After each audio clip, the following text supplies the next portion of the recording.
right, how about we start a minute or two early, huh? Good morning, everybody. Thanks for coming to participate in the Chancellor's Town Hall. We do these every quarter. We rotate them around to the various campuses. Thanks to President Williams for hosting us today. And we're actually going to get today started with a short video, and then we'll get into it with Chancellor Roe, President Mong, President Williams, and President Smatresk. But Anthony, if you'd like to hit the video, let's let everybody take a look at the year in review.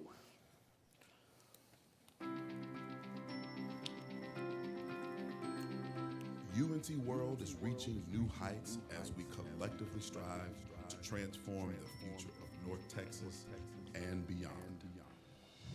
Together, we are setting records in almost every critical success metric as it relates to our strategic goals: enrollment, academic excellence, research growth, and funding.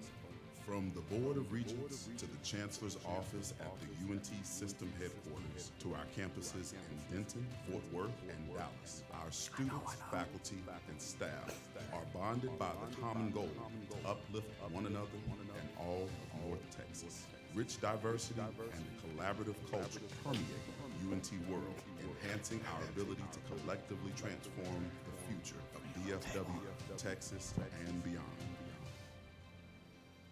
In 2019, UNT's standing as a Tier 1 research university was reaffirmed. Our flagship now has 77 programs, ranked among the nation's top 100, and a record 39,330 students enrolled this fall. We are bringing the power of a UNT degree to new populations through the expansion of our Frisco Branch campus, where a stunning master plan has been approved for what will eventually become a 100-acre campus. UNT expanded and renovated its College of Visual Arts and Design building while also opening a new building for biomedical engineering, as well as a welcome center, resident hall, and state-of-the-art football, soccer, and track facilities. In addition, the UNT Business Leadership Building and College of Business were renamed to honor alumnus and Regent G. Brent Ryan, who announced a record $30 million gift to the university. In Fort Worth, the UNT Health Science Center is committed to improving the human condition through a shared passion for innovation and teamwork. The TCU and UNTHSC School of Medicine welcomed its first class of students to campus this summer in our spectacular new interdisciplinary research and education building. Through creative industry partnerships, UNTHSC has added commitments for almost 700 new residency slots. The university continues to lead the state in providing primary care physicians while growing as a research leader, especially in DNA technology, aging, and Alzheimer's disease. Exuding the can-do spirit that embodies fast-growing Fort Worth, the UNT Health Science Center has built an entrepreneurial culture that values service, integrity, respect, collaboration, and being visionary. UNTHSC is one university built on values, defining and producing the healthcare providers of the future. UNT Dallas is now the state's fastest growing public university, with enrollment exceeding 4,000 students for the first time this fall. Those students are enjoying the university's sparkling new student center, with the historic transformation of Old City Hall into the UNT Dallas Law Center. Downtown Dallas has a new landmark, and our law school has a new home. UNT Dallas has formed deep partnerships with foundations, business, and the Dallas County Promise to reach more urban students than ever before, providing a pathway to social mobility. All of our institutions, while certainly focused on their own initiatives and goals, have adopted a broad, system-wide view when looking at how we can best serve our region and state. That's why we've started referring to this inclusive way we look at our system as UNT World. Everyone is in, whether that's UNT, UNT Health Science Center, UNT Dallas, or UNT System Headquarters. With our heart in North Texas, we transform lives and create economic opportunity through education. Really a great video to set the tone for today.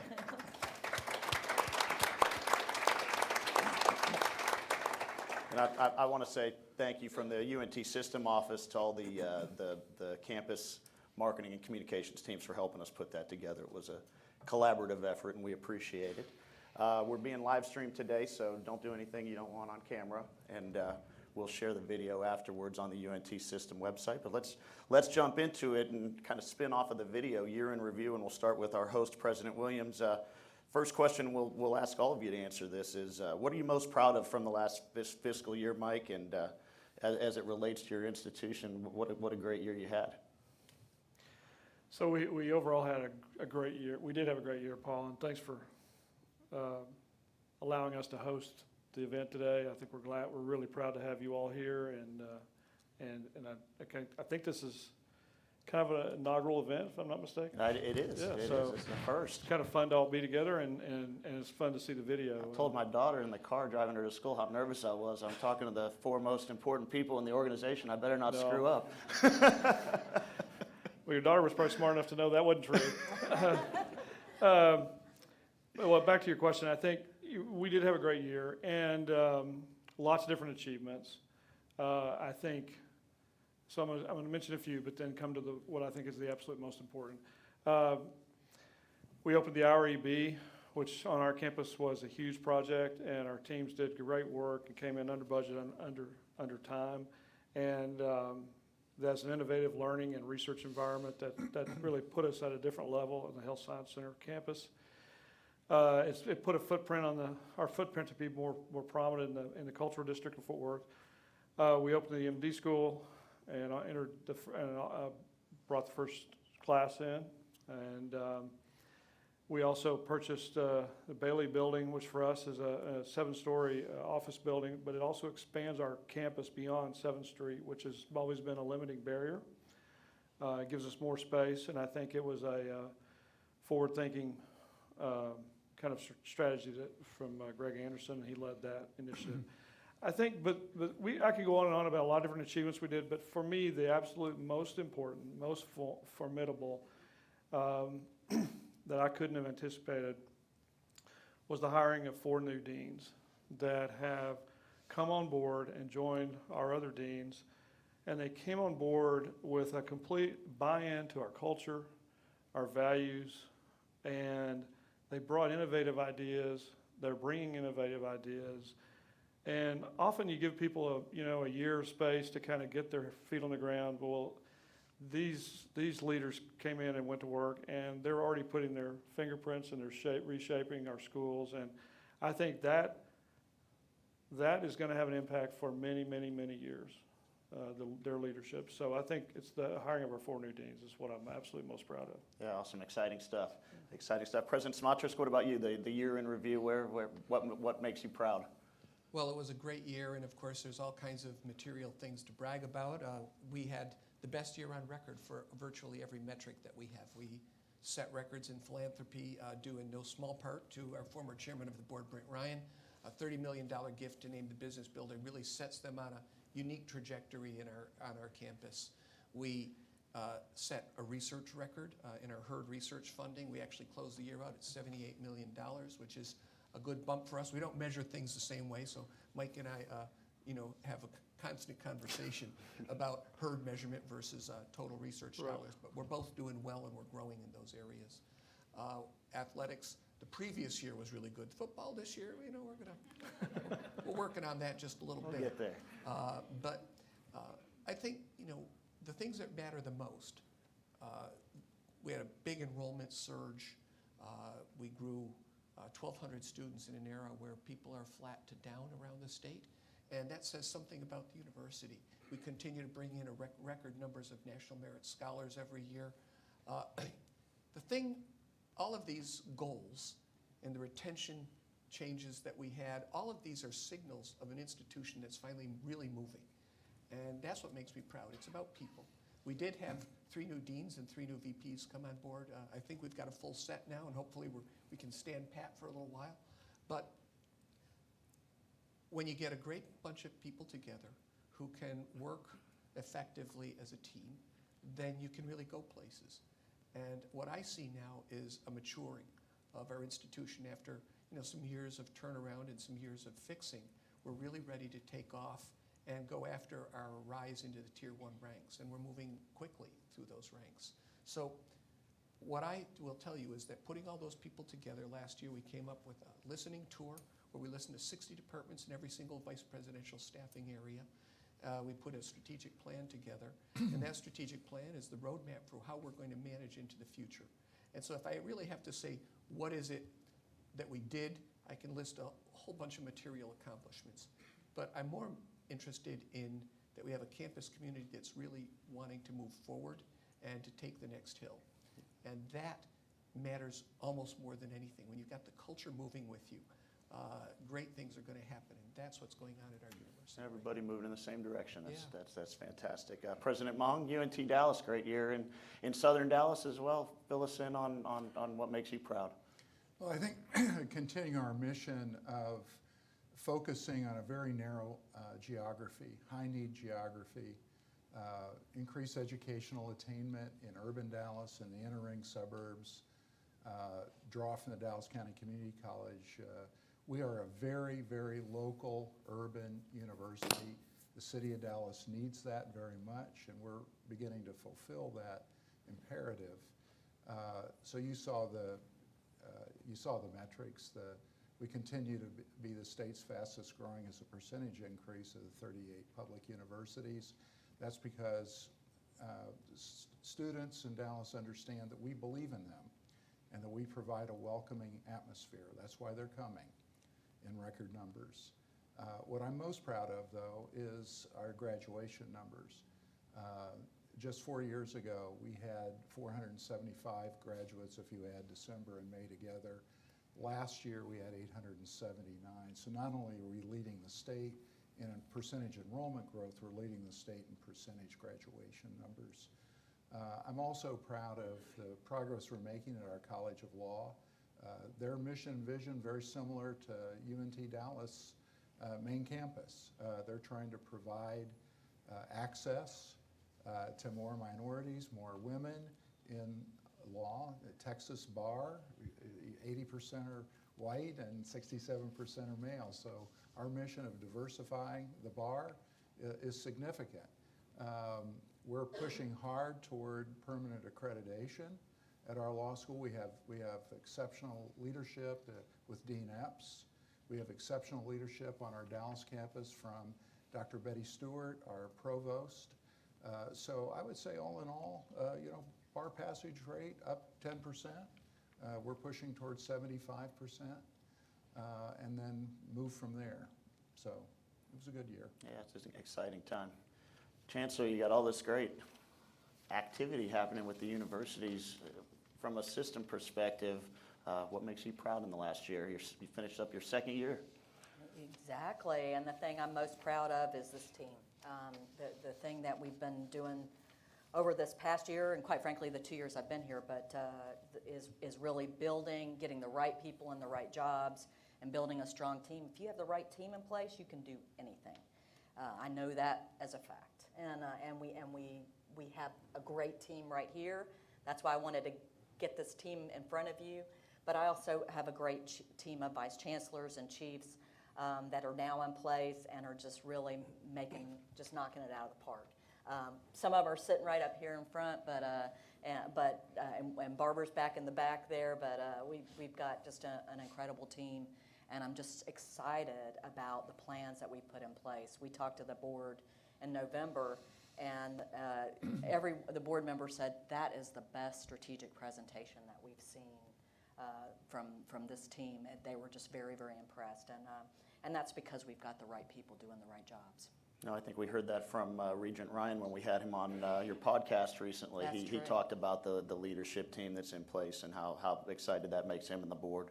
And I talk about it at this level, but what you heard from each of the presidents is they also have the right team in place at the next level and the next level. So that's why we're knocking it out of the park and really accomplishing the things that we want to do, and it's going to get even better going forward. Absolutely. Well, this is a good segue into my next question, which is for President Williams. President Williams, at the recent Board of Regents meeting, data showed that UNT Health Science Center leads UNT World, our inclusive system, as far as engaged faculty and staff based on the Gallup survey at 57% engaged. What do those numbers mean to you, and what have you and your team done to build an engaged culture here at the Health Science Center? Well, what the numbers mean, the numbers mean to me in line with what the Chancellor just said. If people, leaders, and our entire team, and I even include our students as part of our team, if they're not engaged in the purpose that we're here for and the work we're here to do, then you don't move anywhere. And at the end of the day, we spend a lot of time at work, and I think if you can't be at a place where you enjoy the people you're with and you want to, and you're part of something bigger than you, then why do it? So the engagement number to me is, while it is a survey, it indicates a lot of other things. And it also helped for me, it's almost like a harvesting of planting some seeds we did many, many years ago. So about 6 years ago, we intentionally took the course of looking at the campus's mission, the purpose, the values, and over a period of several months, we had basically almost 1,000 people on campus come and help shape our values. And beginning with an agreed-to community base of core values was, I think, one of the biggest things we could have ever done. And what that did then was, as I told a group of people back then, it kind of put the rebar in the foundation. And then once we had the values and the behaviors, then we had our culture defined. And once we defined our culture, then people started making their personal decisions, do I want to be in this culture or not? And so I think beginning to build a values-based culture was a key piece that led to where we are today. The second piece was changing our emphasis away from focusing on financials and buildings and program outputs as much, but more on our people. So we went to really a people first. We looked at how we hired, how we talked to people while they were here, how we gave them an understanding of how they did their job. So all that work, I won't belabor it more, but building a culture that people want to be a part of, they believe in, that's aligned with a core set of values, to me, is what you got to do. The faculty recently took a faculty-led survey. I was at a faculty assembly the other day, and they gave me some results of it. And the question they asked the faculty was, why do you stay at the Health Science Center? And it was interesting to hear the faculty response, given what I'm pretty sure the faculty response would have been about 6 years ago. That would not have been the question. But this time the question was, why do you stay? And the answers were the people, the collaborative culture, and the fact that we're focused on nurturing and developing providers of the future. So to me, that meant a lot as just a separate thing to look at from the engagement scores.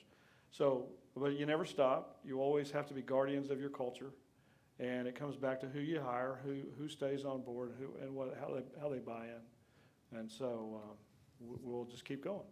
The deliberate nature of how you've instilled this culture is fascinating to me. We see the signage with the values up on campus. Was that your decision to put up the values where they're just constantly with you? I hired a lot smarter people than me, and they come up with great ideas, and they usually are things that make me look good, and I said, yeah, let's do that.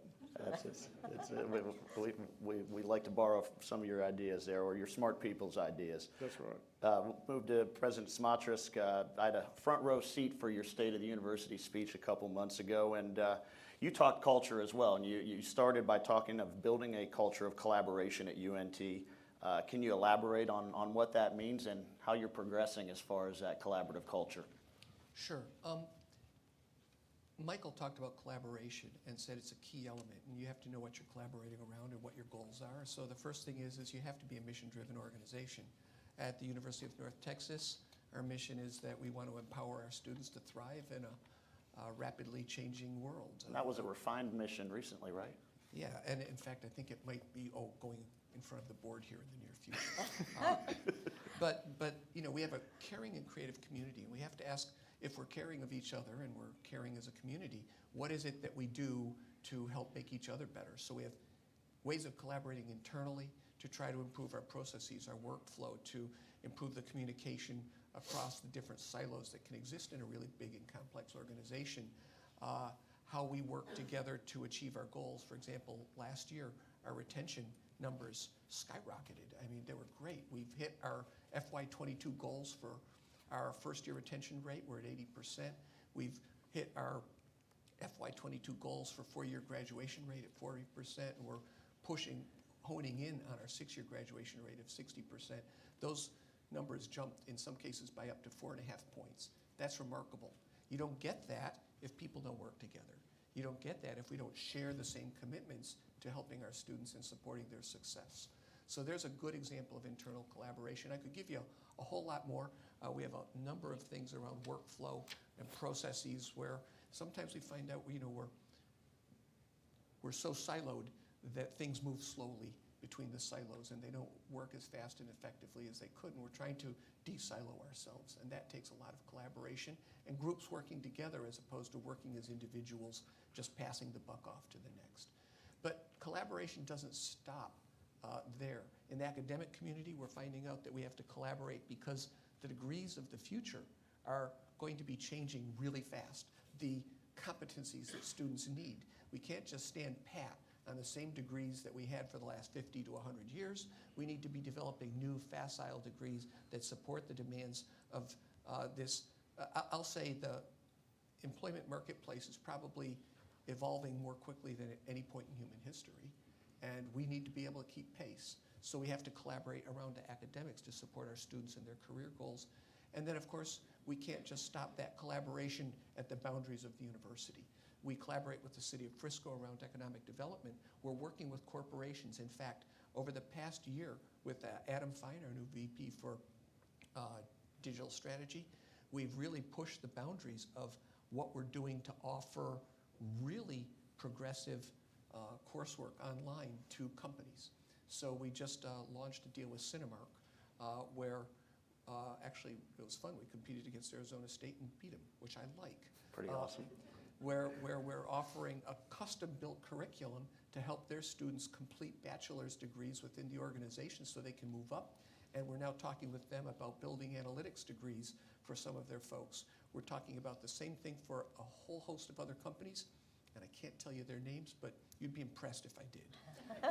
We're ready for that press release when the time comes. Right. We've also worked with a company called Coursera, one of the biggest online providers in the world. They have a 34 to 37 mil installed base, and we've built a degree completion program for them, a really innovative, at-scale, lower-cost degree program that'll be delivered online that could potentially go global.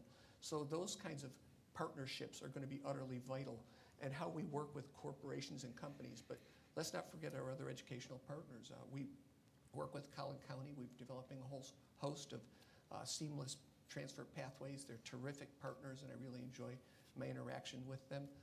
And in our Frisco area in particular, moving folks from high schools and from the community colleges into UNT and helping them be successful is going to be very important. So collaboration's a key, but the value of collaboration, the value of wanting to work with groups of people to solve problems rather than to create problems is the core of what we're trying to achieve. And every part of our strategic plan is going to require intense collaboration, both within and outside of the university.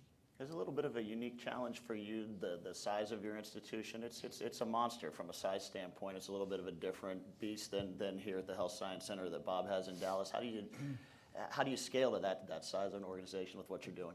Well, you know, it's funny, as we went through our branding exercise from last year, when they went and talked to everybody on campus and all the stakeholders, the word that pops up time after time after time is that people feel that we're a caring community. Caring is a top value. And if you care, then you are going to be more able and more willing to relate to issues of your colleagues and to your students. And I think if it starts with caring, then you can find a path that helps you to collaborate to do the right thing, and again, be mission-driven to support our students' success. So caring is a glue that binds even large organizations together, caring and belief in their mission.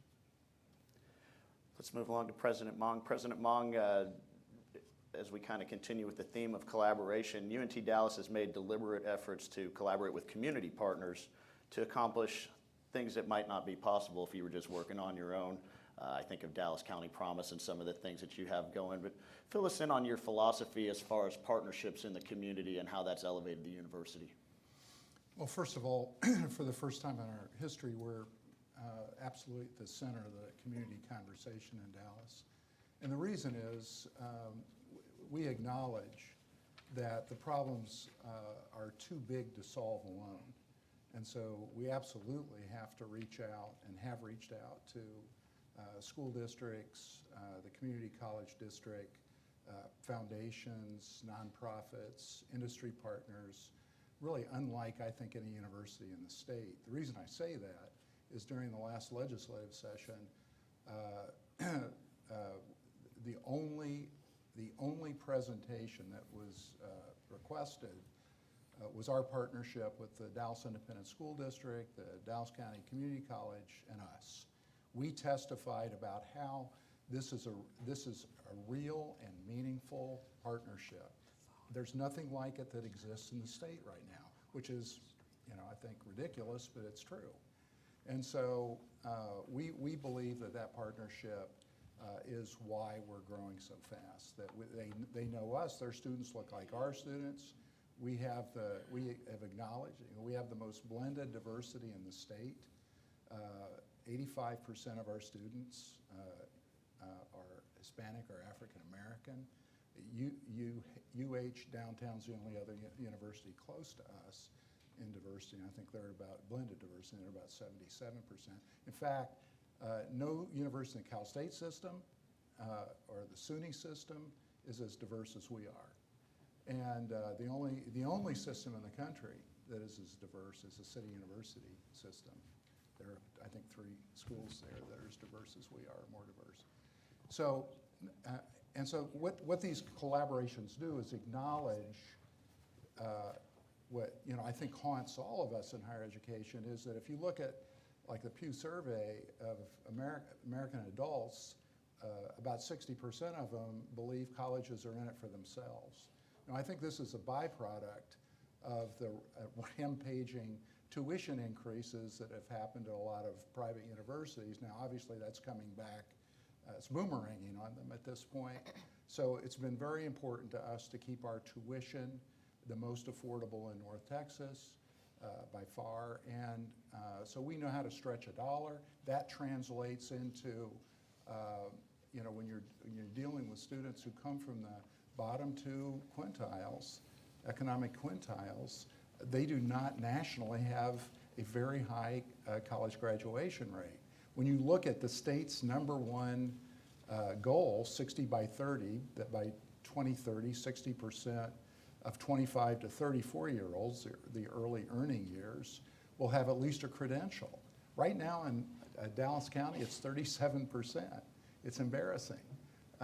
So that's why you have to work together to lift that number. If you want education attainment to increase, you better work together.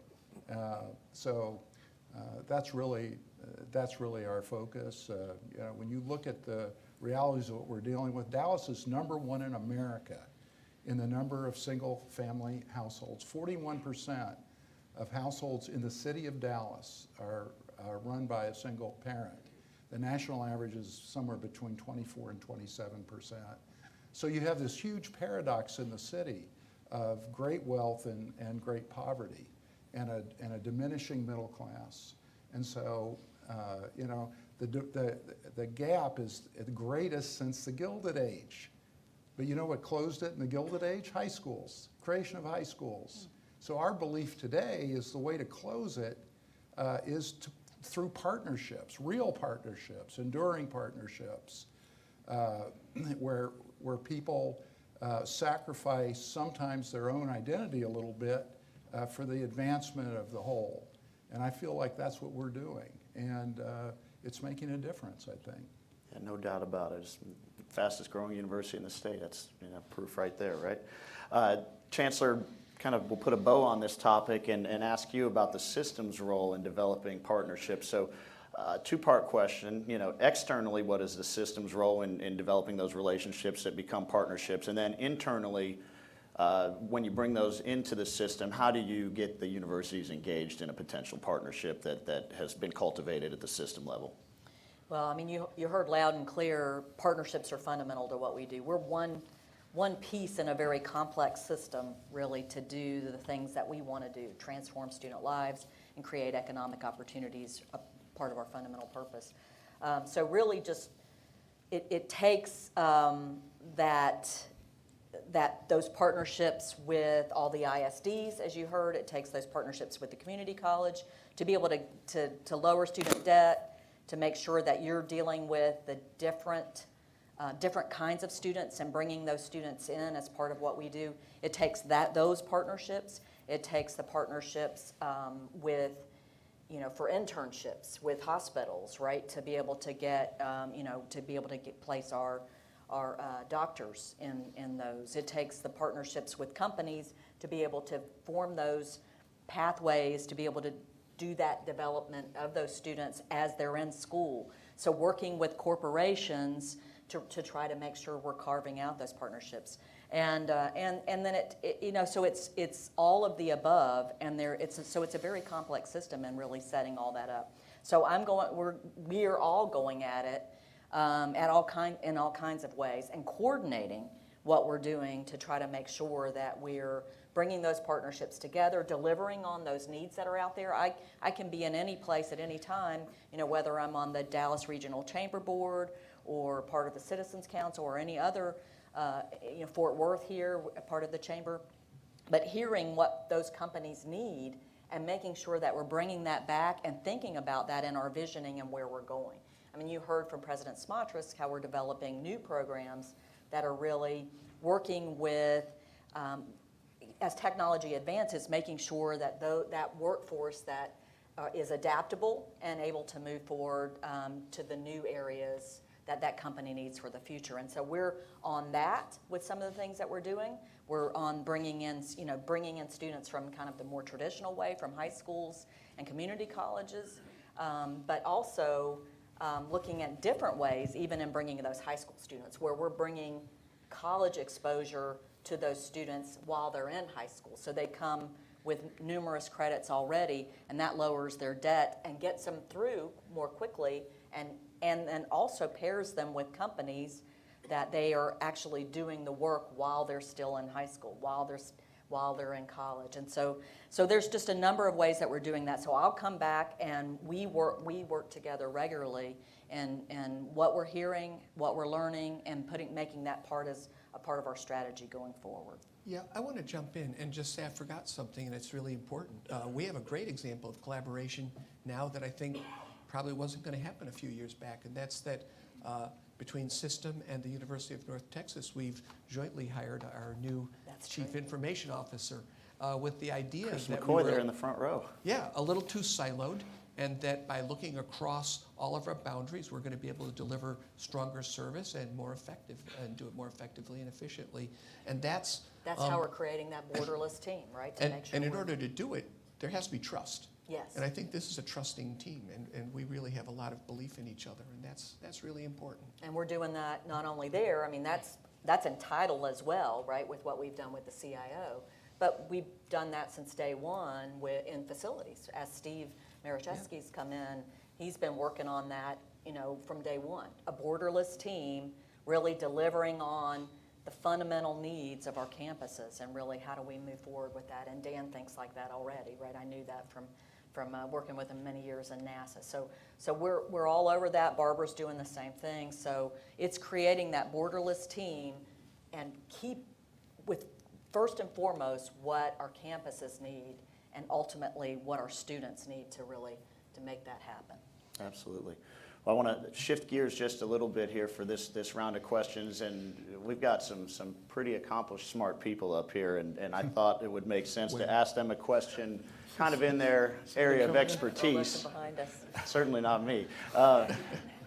First, we'll start with our host president again. President Williams, shockingly, is very qualified to talk on healthcare, and he was on our podcast recently with the Chancellor and I, and we were blown away with some of the things that you told us about what you see in the future for healthcare. So I was hoping you could kind of share a little bit about that vision. I'm sure some of your folks here are already familiar, but remember we're on a live stream and not everybody's heard your thoughts on the future. Pretty amazing stuff for healthcare of tomorrow.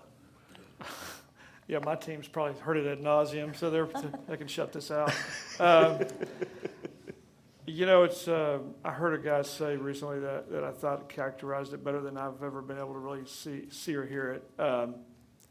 That I've heard all my career, healthcare needed to be fixed. Healthcare needed to be fixed. But he said, you know, healthcare doesn't really need to be fixed.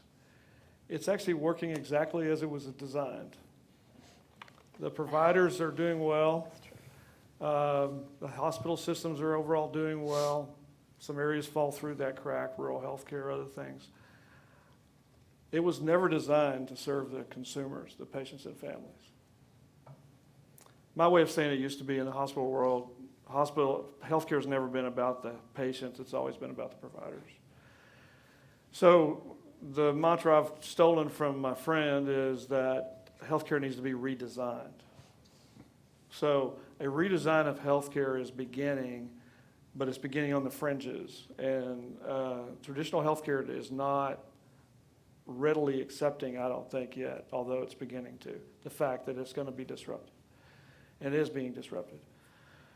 What you've seen is now healthcare is starting in 2017 is now the largest industry in the U.S. Economy. And it's the population of employees working in healthcare has grown so much, so fast, that there's a real question about if it continues to grow at that rate, will you ever get the healthcare costs down? And so there's all kinds of questions about what's going on, but healthcare is not going to go down. It's going to continue to be a major issue for all of us, obviously. The other beauty of healthcare is that fact that all of us are customers. We're all patients at some point in our life.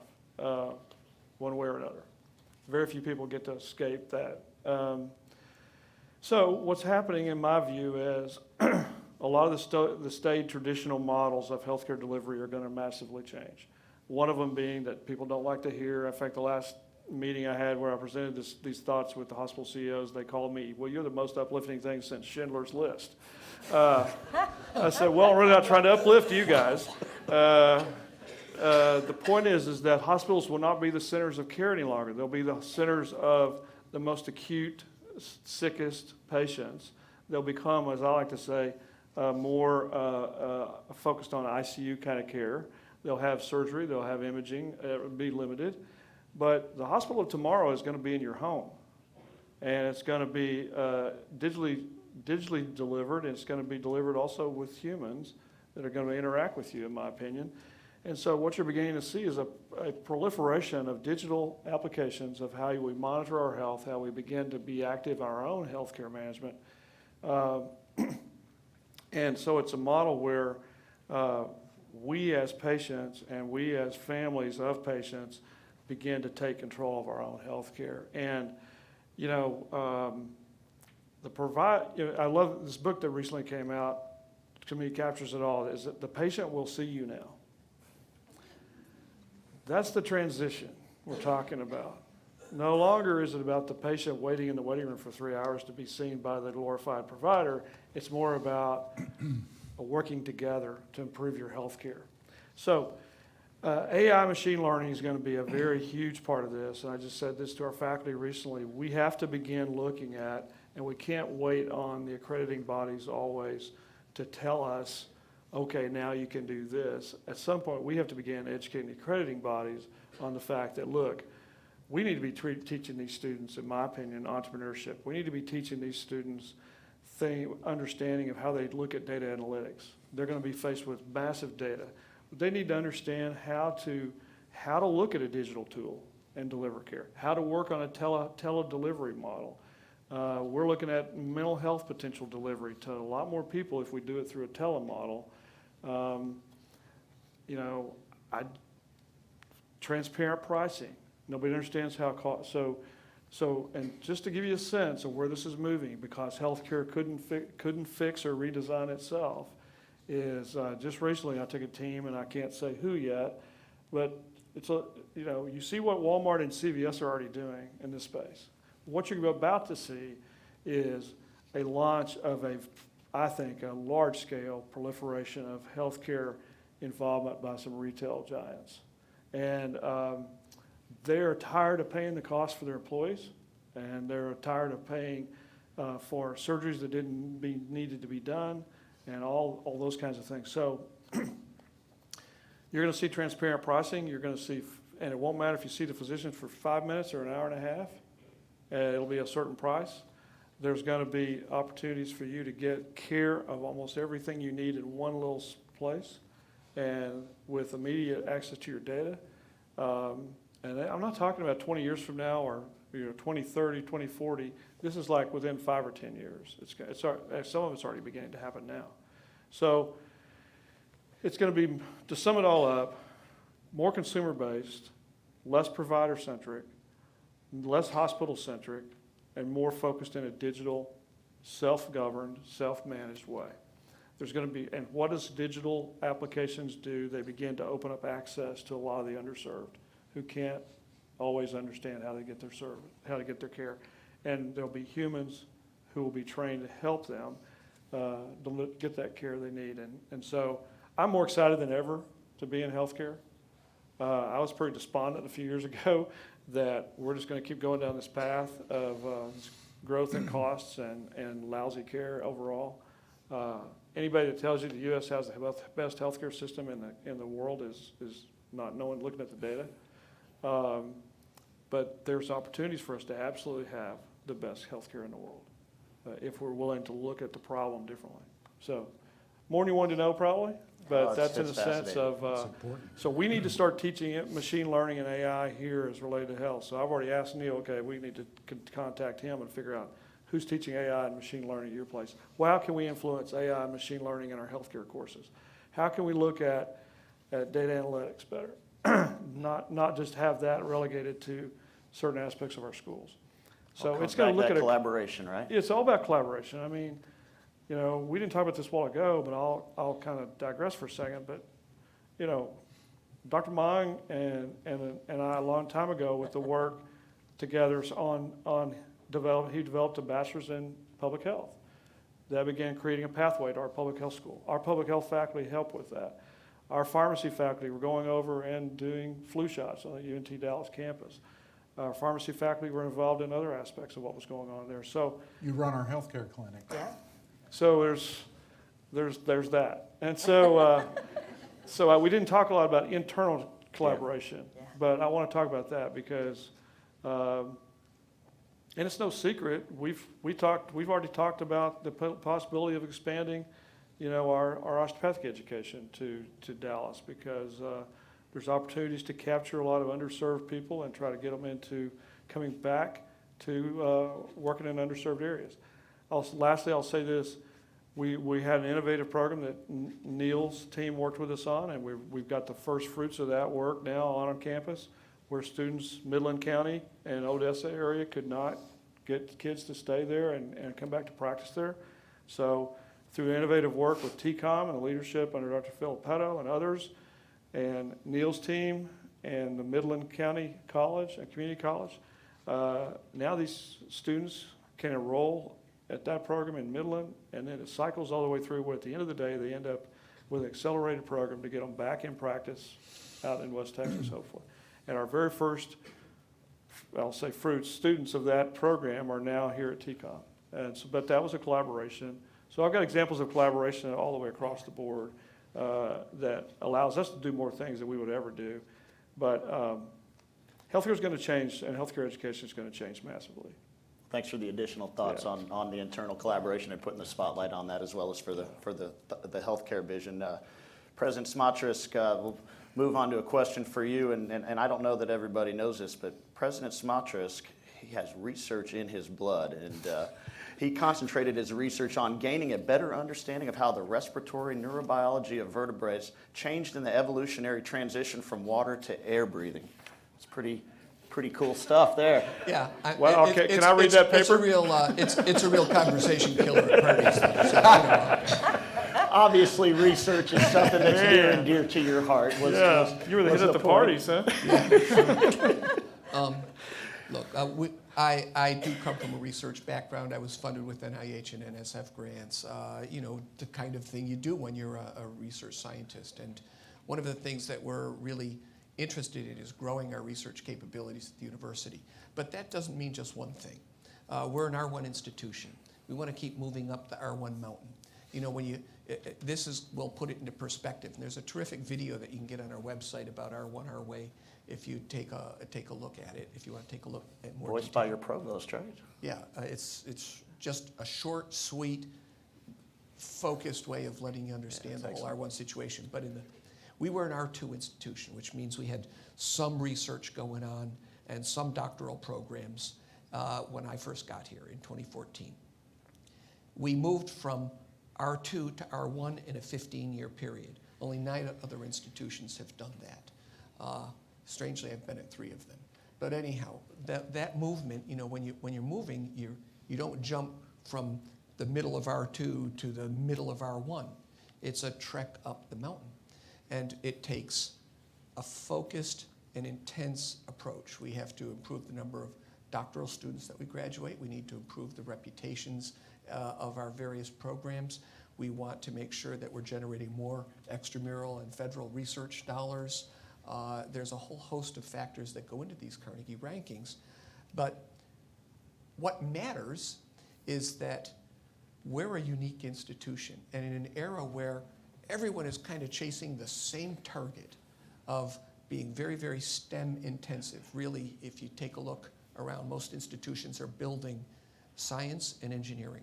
Now, we're building science and engineering, but our strengths have traditionally lain in areas like the arts, the humanities, the social sciences.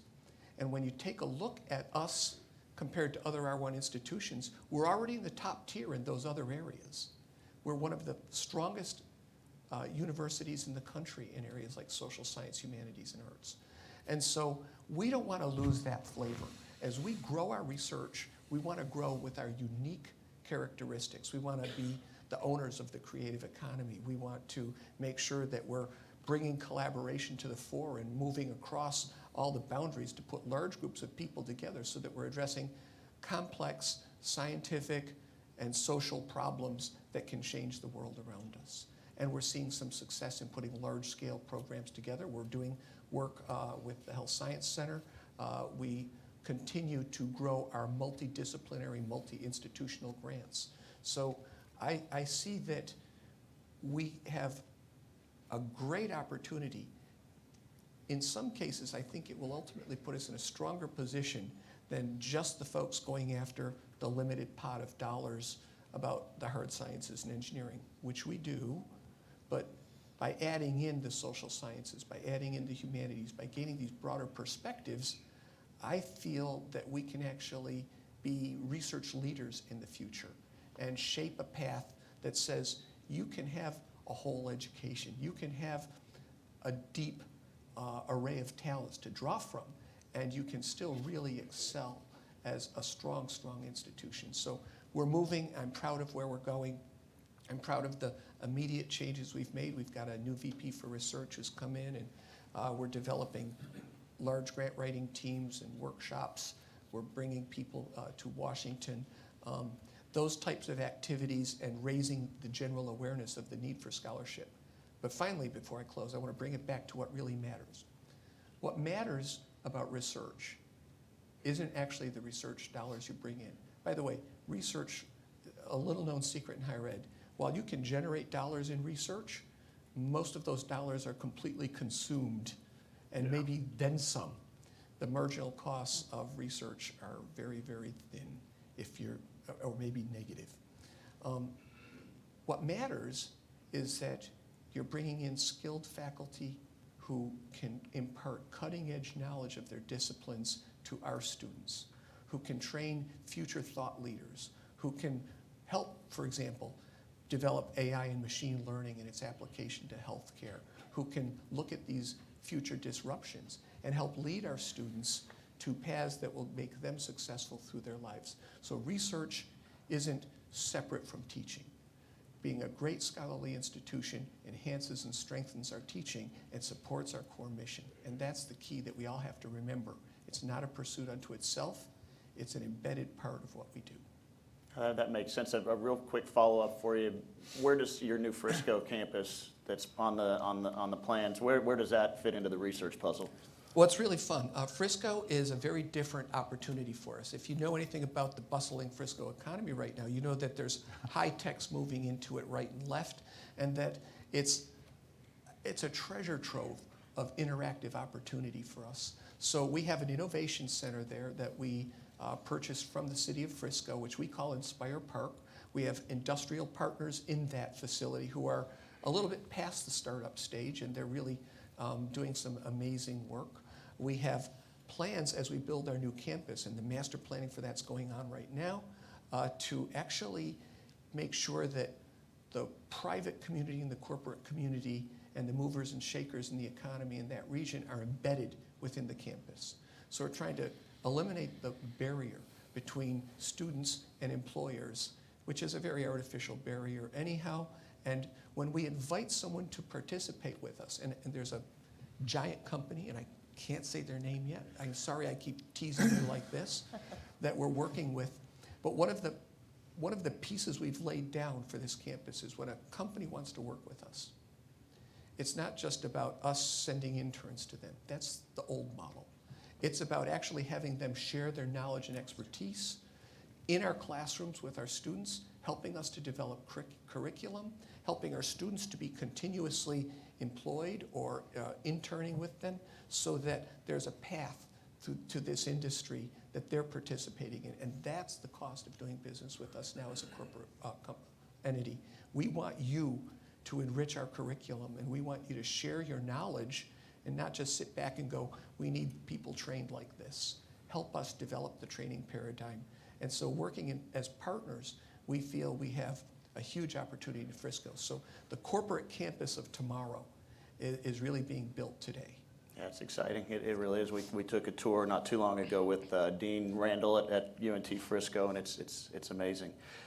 President Mong, let's move into your bailiwick, so to speak. 40 years as a journalist, editor-in-chief of the Dallas Morning News, and gosh, here in Fort Worth, the Fort Worth Star-Telegram, there's a lot of former Fort Worth Star-Telegram people that work here at the Health Science Center, my colleagues in marketing and communications. Journalism and communications industry has really changed significantly in the last 20 years. What is the future hold there, and what type of programming is appropriate at a university like yours to prepare students for a career in communications and journalism? Well, first of all, I like to talk about paradoxes and trade-offs, and you have to look at, so the morning news, let's just start there. It's because it's a good proxy for other things. On one hand, it's the oldest continuously run business in Texas. It dates back to 1842. And so it's quite an historic institution. It's obviously facing the same digital revolution that Dr. Williams was discussing and bringing to life in healthcare. The power has gone from the people who buy ink by the ton to the power of the individual in their device. And so, on one hand, the morning news has a larger audience than it's ever had, by far. It's mostly digital, and so they reach a lot of people. They have trouble monetizing that right now to the extent that they should or could, and they know that. So you look at the printed paper, it's still one of the top regional papers in the country in that sense, and it reaches what I would call a niche audience. So it reaches older, wealthier, well-educated, influential voters. That's who reads the paper. And so it's an important market, and they still make a lot of money off that market, and they have no debt, and they have a lot of money in the bank, and they're locally owned. Those are all advantages. And they're learning from the most innovative new media companies in the country. You have to take on some nonprofit aspects to your business if you want to survive as a regional entity. And so you can look at, say, the Texas Tribune, which has developed in the last 10 years a very strong business model through their subscriptions, through their donor models, through the Trib Fest, through lots of other things that they're doing. Is that kind of like a PBS type of a model? A little bit, but I mean, I would say theirs is a little different. But I mean, that's the important thing. I mean, PBS has legs and a huge audience. But look at ProPublica in New York. It's probably the #1 investigative organization in the world, and it's been developed just in about the last 10 years. And they partner with the New York Times and other important entities, and Politico in Washington, #1 political reporting organization. The Washington Post had an opportunity that started at the Washington Post as an idea. They didn't really embrace it, so they split off. It's the old story. As far as I'm concerned for our university, I mean, what are the lessons there? I mean, this power of the individual, putting the power of information in your telephone, it's good and it's fraught with issues. On one hand, you have that great access. On the other hand, while the power's in the individual, when you look at who controls the information, let's just call it GAF, Google, Amazon, Apple, Facebook. Never in the history of the world have 4 organizations controlled a market the way they've controlled their respective markets. Teddy Roosevelt busted the trust in the early 20th century. I mean, this is a huge trust. And so the trade-off that young people have to, and all of us really, the trade-off between the convenience of your device and the personal freedom that you give up by using the device. You need to know that. And that's where education comes in. We need to train students, all of us need to train students to use the analytic skills that they've gained in the classroom to discern between fact and fiction and what they read.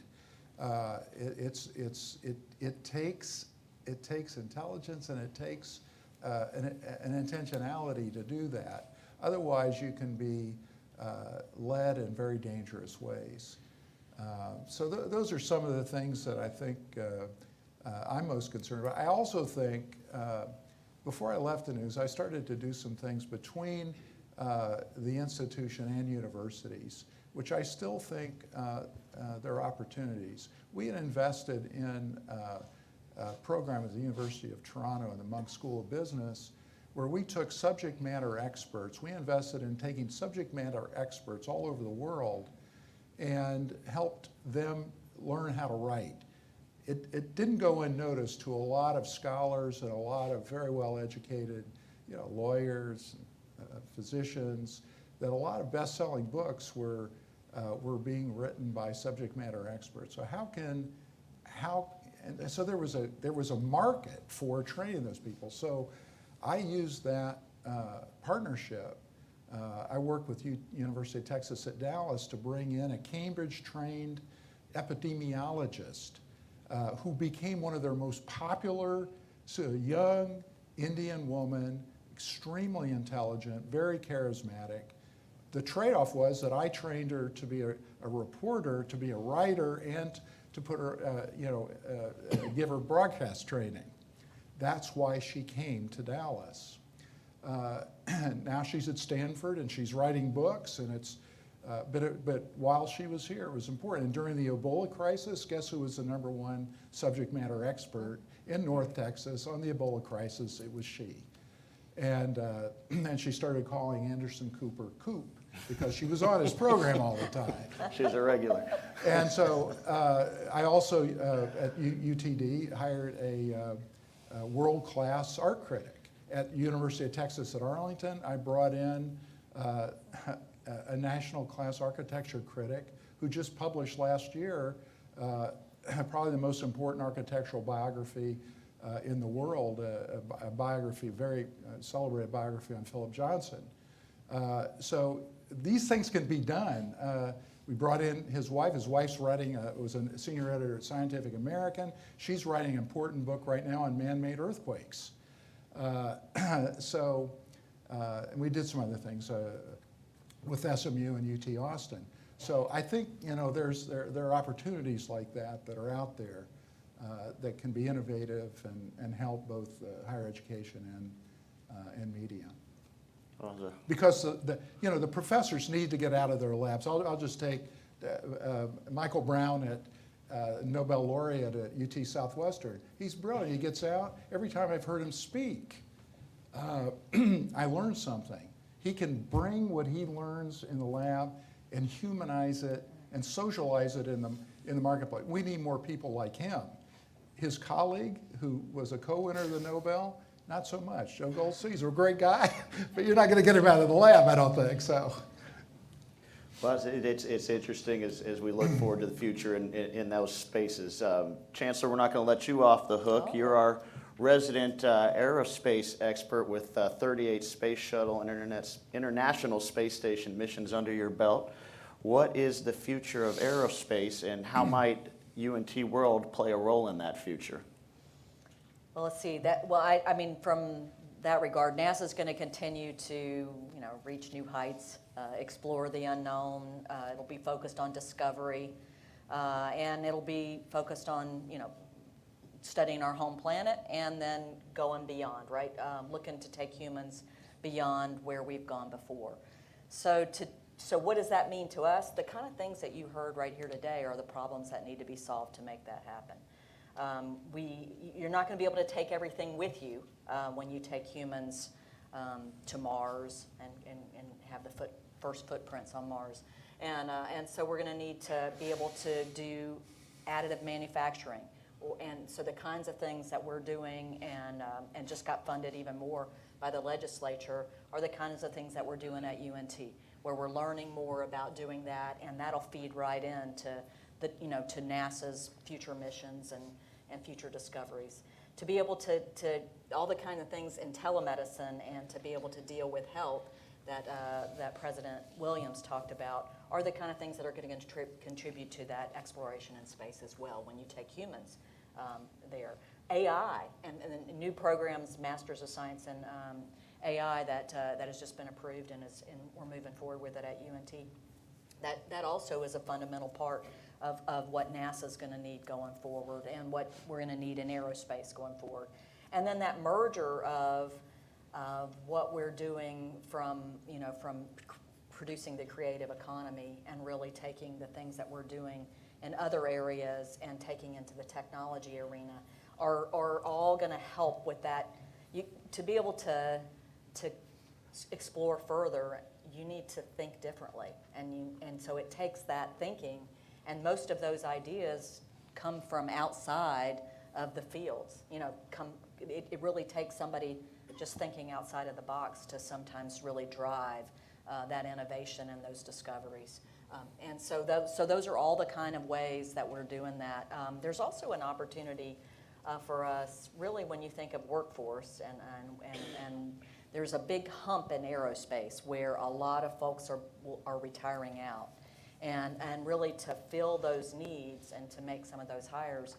I know there's right now there's this entry level where I learned in the aerospace industry that typically only 12% of their hires are entry level, and then the rest are a little more, have more experience. So how do we in our universities get that experience so they can come in at the higher level? And we talked about that just this week on teaching and how some of the ways that we produce teachers, actually those teachers are more experienced coming in at UNT. I was just getting a brief by the department, this week on that. And so that's the kind of thing that we need in aerospace as well, where you'll need, what are those standards, right? Kind of a set of standards. And if we can help infuse that into our curriculum, then our students actually come in and with more advanced thinking and can take some of those higher level jobs rather than always being relegated to entry-level positions. So that's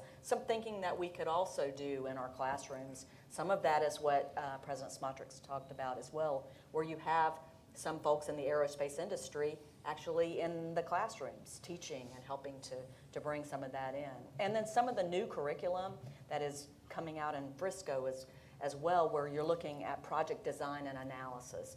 I mean, that is the kind of thinking that is beneficial to any of the companies that are out there, where you're actually, students are taught to focus on problems, break those problems down, and solve those problems. And we're doing just that with some new kind of curriculum in Frisco, and that's pretty exciting as well. So that's just some examples of some of the things and how we will play in aerospace as well as many other industries. Fun to get everybody's vision for the future. I told you we have some smart people up here, right, that are our leaders. We're going to move into the final segment of our program, and Chancellor, you hold these quarterly town halls for our team members, our faculty and staff to know what's going on and to get a chance to ask questions and interact with you and today our presidents. I've got about 8 or 9 questions that were submitted to my team through email, but if anybody here, and thanks to all of you for taking time out of your day to join us today. We got a full house. If you have any questions, feel free to walk up to the microphone. Otherwise, I'll just go off on my list and we'll close out with some interesting questions. And the first one I have is for President Smatresk, and it's one that you know, was a really high-profile event on your campus that was challenging. Can you update us on last month's free speech event on campus as it relates to diversity, equity, and inclusion on your campus? Yeah, sure can. And I'm going to try to keep it short because I'm aware the time is fleeting. First, let me say I'm really proud of our students. And one of the things that happens when you go to college is that you're supposed to learn to be critical, to understand the future, to want to change the world around you. And our students responded to an event, but their response was deeper than the specific event. Their response was really a response about the need for equity and equitable behavior and cultural competence on our campus. And you can say this is true for any campus in the country, where our diversity is increasingly growing. We need to become better at understanding the lines that divide race and how we respond and interact with each other. So this is I'm just going to be really candid here. You know, sometimes the first response is, oh my goodness gracious, what happened? I've got another problem to solve. And that's a trivial way to respond. The deeper response is, what's really happening and what can we do? And how can we change? And so I found this event changed me. And in changing me, my understanding of how to work in the campus and what kinds of things we need to do and the messages we need to send is now evolving. And we've responded, I think, actually really well as a campus to this. It's almost a rallying event. So, you know, you could look at this as a negative PR thing. It's not. This is a positive PR thing where students are changing us and asking us to do better. We have mandatory diversity training going on right now, and yet it is done in ways that I believe will be relevant to each of the divisions that it's going to be in. We're having critical conversations. We're evaluating curriculum to say, how do conversations about ethnicity and race actually become relevant and contextually relevant within this? I mean, take medicine. I mean, medicine was primarily designed for white men for a long time, and medicine, we realize now, needs to embrace broader cultural understandings and how we interact with each other, and even the differences, specific differences at the molecular level between how people in different groups and genders respond. So how do we build better curricula? And we're looking at that. We've had some really wonderful conversations at the levels of the deans and the chairs already. We're looking right now at better and more inclusive hiring practices. We're having conversations about how we best serve students with minorities and how we close some of the equity gaps that we see so that there can be better achievement. We can provide support in the growth mindset that people need. Now, I can go on, but what I'll say is there's been a robust response, And I feel like the campus has really grown and learned and embracing this event as a great opportunity for us to change and be better. So I'm very, very proud of the campus. Your students were really impressive to us at the board meeting, how respectful yet strong they were in that setting. It was really something to witness. President Williams, a question for you that came into us. It's kind of perfect because we heard a lot about research from President Smatresk. We didn't hear much from you, and we had a question come in that says, what new research initiatives are underway or on the horizon here at the Health Science Center? Well, we took an initiative, we took an intentional approach to our research a number of years ago to become more focused, to understand clearly what we can do and do it really well. And one area that we have not tapped into that we know is going on campus, but it's really never been consolidated into a direction that we can build some force behind, is the whole need for better understanding of health outcomes and what's referred to as population health. There's about 1,000 definitions of population health. But in general, what it means is how do we look at populations of people and to better understand how different aspects of healthcare, Neal kind of mentioned it a while ago, vary. We already know from some of our work in Alzheimer's that Alzheimer's is a completely different disease in the Hispanic population than it is in the Anglo population. So how do we begin looking at health outcomes? Now that's more of a basic science approach, but how do we look at health outcomes and populations and how we make changes? Because one of the things I didn't mention earlier in how healthcare is going to change is, which is a huge oversight, was the fact that your genetics are going to heavily influence the medications you're given, the treatments you're given, the surgeries that are done on you, how you heal. I don't know how many of you watched 60 Minutes last Sunday, but if you did, you saw a Harvard researcher who was kicked out of my former alma mater, Duke, unfortunately, who's now this star researcher on looking at how genetics are influencing aging and how reversing aging and taking cells that are mature cells and reversing them all the way back to stem cells. So our research has to look at how do things begin to impact our populations of people, how health outcomes and so can be changed. One of the partnerships we have nationally is with Quest Diagnostics, one of the top 3 lab firms, and they wanted to come work with us and focus on diabetics, then specifically in their employee population. And so we're looking at diabetes. How can we look at diabetes as a disease and how the research will indicate how different ways of caring for different employees and then hopefully will occur. And then in time, how will the genetics of those individual employees change the way their diabetes is managed? So it's going to be around health. A big issue is going to be around health, initiative around health outcomes and population health. And already our dean of our pharmacy school and our dean of our school of public health are working together, even talking about some joint faculty hires to begin looking at this. But one of our key strategies this coming year is going to be looking at that space. Gotcha. Thanks for sharing. President Mong, this is a pretty specific question that came to us related to your institution. Is UNT Dallas going to add intercollegiate athletics? Well, we worked pretty closely with A&M San Antonio, another startup state university, to have separate, but we worked it together through the legislature to get the ability to charge a athletic fee for intercollegiate athletics if we want to do it.